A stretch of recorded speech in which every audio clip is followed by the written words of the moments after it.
Hey, friends! Mother's Day is on the way, so I thought I'd find some Mother's Day movies for you. In this one, we're looking at Trading Mom from 1994, starring Sissy Spacek and Maureen Stapleton. Our story goes like this. Single mom Sissy Spacek is doing her best to mother her 3 kids, but like most kids, they don't appreciate her efforts.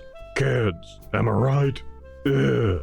They wind up getting in trouble at school, although they didn't really do anything that bad, and the school principal decides he needs to have a conference with the mom. When the mom finds out, she grounds the kids. No summer camp, no TV. The kids are very disgruntled and ask their friend, a dottery old lady they help out now and then, for advice. She does a little witchcraft on the side, so she tells them about a spell that can make their mom disappear. Then she says they can go to the mommy market and choose a new mom more to their liking. There's a catch, however. If they use the spell, they will forget their real mom. Of course, being bratty, ungrateful kids, they use the spell. The next morning, their mom is gone. They go to the mommy market, a secret place kinda like where Harry Potter buys his magic items. Here, kids find new moms. They're given 3 tokens which represent their 3 chances to find a suitable mom. After that, no more chances. The first mom is a French high society type which doesn't work out. The second is an outdoors sports enthusiast which also doesn't work out. The third is a circus performer which, again, doesn't work out. All 3, by the way, are played by Sissy Spacek. Now, they're out of chances to find a mom, and since they don't appear to have a parent, the school principal is threatening them with foster care.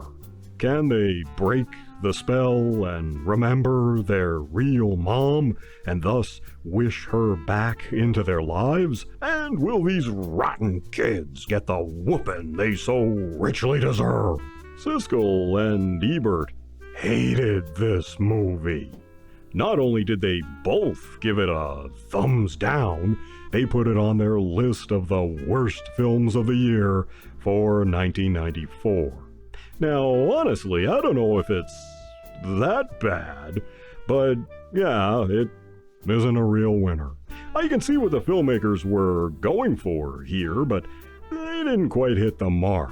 You get the feeling they wanted the madcap madness of the Cat in the Hat, but it never panned out. As for the cast, I didn't think any of them were outright terrible. There are some name brands here. Sissy Spacek plays 4 different characters, but this wasn't exactly the tour de force for her that it could have been. Each mom character just has a different accent and wardrobe to hide behind, and that got old fast. She has a southern accent to start with. Nobody else does, just her. Then a French one, and I don't know what, a New England one, a British one, and then a Russian one, I guess. What, were there no Americans in the mommy market? Maureen Stapleton is very good, although we don't get to see nearly enough of her. She's a slightly ditzy, nice old lady who spends her time gardening and doing witchcraft. Andre the Giant appears as a circus strongman. Sadly, this was his last film. He died before the movie was released. The 3 kids are okay. They aren't great actors or anything, but they're certainly passable here. Better than some I've seen. There is a dash of potty humor, but it's fairly brief and maybe not as bad as what many kids' movies these days have. The principal is a figure of derision, bad things happening to him every time he appears. That also got old fast. As a villain, the principal is, well, kinda weak. He's not really that villainous. I mean, he's just doing his job, right? He's looking out for the welfare of the kids. Isn't that the kind of school official you want running the place? There are some sweet moments towards the end where the kids are trying to remember their real mom. Probably the best sequence in the movie. I like the theme music, that was pretty, and the concept is really interesting.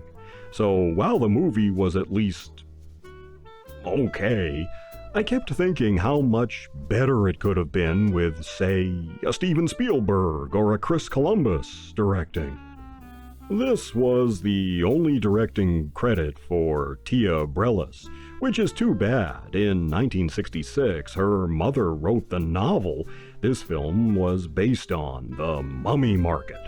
Her direction isn't outright lousy. It's not outstanding or clever or anything, but it's very serviceable. And I really wonder what else she might have done with this film as a learning experience. She might have gone on to make even better movies, but this was her only outing.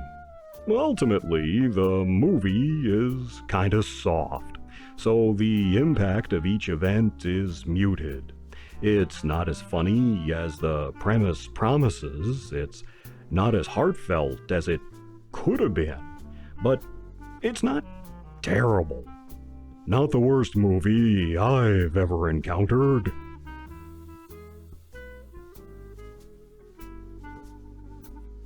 So I'm gonna give Trading Mom 1 3/4 paws. It certainly could have been better, but it still has something going for it. I loved the concept, and there is a hint of charm here. Stapleton is good, the kids are okay.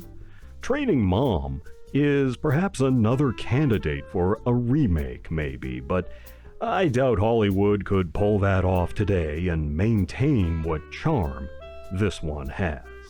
You take care of yourselves, and I'll see you in the next one.